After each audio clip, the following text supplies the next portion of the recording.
최근 코스피는 외국인 매도세가 이어지면서 변동성이 크게 확대된 모습을 보이고 있습니다. 반면 코스닥은 지수 하락을 개인 투자자들의 순매수가 지지하며 비교적 견고한 흐름을 나타내고 있습니다. 레버리지 ETF 거래대금은 규제 효과로 급감했으며 이로 인해 시장 전반의 거래량도 위축되는 추세입니다. 이러한 수급 변화는 단기 변동성을 높였으나 중장기적으로는 자금 재배치 기회를 제공할 수 있습니다.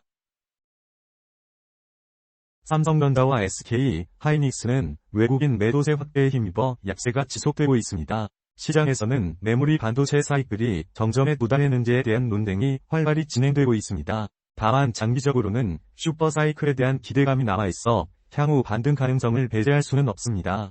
투자자들은 단기 변동성에 유의하면서도 중장기적인 펀더멘털 회복을 주시해야 할 것으로 보입니다. 반도체 장비주는 주성엔지니어링, 원익 IPS 등 주요 종목들이 하락세를 보이며 약세를 이어가고 있습니다. 이오테크닉스와 PSK 역시 약세가 지속되며 장비 전반의 수요 회복이 지연되고 있는 상황입니다. 이로 인해 장비 업종 내 변동성이 확대되며 투자 심리가 위축되고 있습니다. 향후 반도체 투자 사이클이 재개될 때 장비 수요가 회복될 수 있음을 염두에 두고 접근이 필요합니다. 코스닥 시장에서 헬스케어 비중이 상대적으로 높아 바이오 헬스케어 업종에 대한 관심이 집중되고 있습니다. HLB와 심텍 등은 바이오 섹터 내에서 강세를 보이며 펀더멘털 개선에 대한 기대를 높이고 있습니다. 뷰티주들은 차익 실현 매물이 출현하면서 단기 조정 압력을 받고 있지만 전반적인 펀더멘털은 개선되고 있는 것으로 평가됩니다. 따라서 바이오 헬스케어는 중장기 성장 가능성이 높은 유망 섹터로 판단됩니다. 에코프로와 에코프로비엠 등 2차 전지 대표주들은 최근 약세를 보이며 조정 국면에 머물러 있습니다. 이와 대조적으로 TNT 관련주들은 상승세를 이어가며 소재 기술에 대한 기대가 반영되고 있습니다. 배터리 소재 전반에 대한 수요 회복이 예상되며 전기차와 ESS 시장도 점진적으로 회복될 전망입니다. 이에 따라 2차 전지 배터리 소재 섹터는 중장기 성장성을 바탕으로 유망한 투자 대상으로 고려할 수 있습니다. 레인보우 로보틱스와 로보티즈 등 로봇 관련주들은 최근 약세를 보이며 단기 변동성을 겪고 있습니다. 그러나 LG 이노텍을 비롯한 기업들의 로봇 사업 성장 기대감은 여전히 유효합니다. 산업 전반에서 로봇 수요가 확대되며 관련 시장이 점진적으로 커지고 있는 추세입니다. 이로 인해 로봇 관련주의 변동성이 다소 축소되고 있어 중장기 성장 가능성을 바탕으로 관심을 가질 필요가 있습니다. 코스닥은 지수 하락을 개인 투자자들의 순매수가 지지하며 상대적으로 안정적인 흐름을 보이고 있습니다. 내년 1월 시행 예정인 코스닥 승강제는 셀렉트 종목에 대한 관심을 높일 것으로 예상됩니다. 이와 함께 코스닥 관련 ETF의 신규 설정이 증가하며 시장 참여 확대의 신호로 작용하고 있습니다. 개인 투자자들의 지속적인 순매수는 코스닥 시장의 수급 개선에 긍정적인 영향을 미칠 것으로 판단됩니다. 지난 7월 필수 소재 업종은 코스피 대비 선전하며 4.5%의 수익률을 기록하며 방어주 역할을 제대로 수행했습니다. KTNG를 비롯한 식음료 담배 주가는 상승세를 보이며 안정적인 배당 내력도 부각되고 있습니다. 소비재 전반에 있어 변동성에 강한 방어적 특성이 강화되면서 투자자들의 관심이 지속되고 있습니다.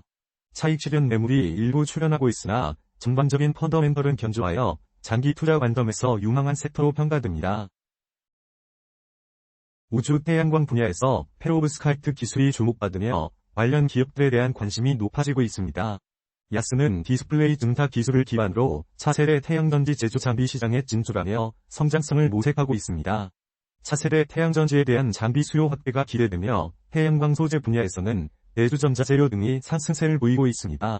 이들 분야는 미래 에너지 전환과 연결된 장기 성장 가능성을 지니고 있어 유망한 투자 대상으로 검토할 만합니다.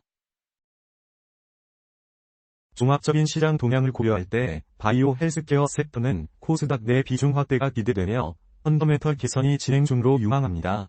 2차 전지 배터리 소재는 단기 조정을 겪고 있으나 수요 회복과 전기차 ESS 시장 확대가 장기 성장 동력으로 작용할 것입니다. 로봇과 우주 태양광 페로브스카이트 등 미래 에너지 관련 섹터 역시 기술 혁신과 수요 확대를 바탕으로 장기적인 성장성을 지니고 있습니다. 따라서 단기 변동성이 큰 환경에서도 이를 장기 성장주의 비중을 확대하는 전략이 바람직해 보입니다. 다음은 주도주 ETF의 기술적 분석에 대해 말씀드리겠습니다. 장기 섹터 ETF 47만 1990 분석입니다. 현재 단기 추세는 하락 중에 있습니다. RSI 지표는 43.9, 중립, 윌리엄스 R은 마이너스 46.6, 중립, MACD는 골든크로스 상태입니다. 변동성 주의. 헬스케어 섹터 ETF 46만 2900 분석입니다. 현재 단기 추세는 상승 중에 있습니다. RSI 지표는 53.3, 중립, 윌리엄스 R은 마이너스 9.1, 과매수, MACD는 골든크로스 상태입니다. 변동성 주의. 2차 전기 섹터 ETF 46만 2330 분석입니다. 현재 단기 추세는 상승 중에 있습니다. RSI 지표는 49.3, 중립, 윌리엄스 R은 마이너스 11.7, 과매수, MACD는 골든크로스 상태입니다. 변동성 주의. 소재 섹터 ETF 46만 2010 분석입니다. 현재 단기 추세는 상승 중에 있습니다. RSI 지표는 49.7, 중립, 윌리엄스 R은 마이너스 17.2, 과매수, MACD는 골든크로스 상태입니다. 변동성 주의.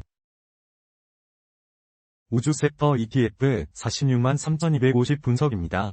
현재 단기 추세는 상승 중에 있습니다. RSI 지표는 52.5, 중립, 윌리엄스 R은 마이너스 18.5, 과매수, MACD는 골든크로스 상태입니다. 변동성 주의.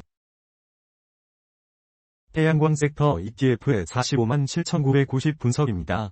현재 단기 추세는 상승 중에 있습니다. RSI 지표는 55.2, 중립, 윌리엄스 R은 마이너스 30.2, 중립, MACD는 골든크로스 상태입니다. 변동성 주의. 소비재 섹터 ETF 14만 9290 분석입니다.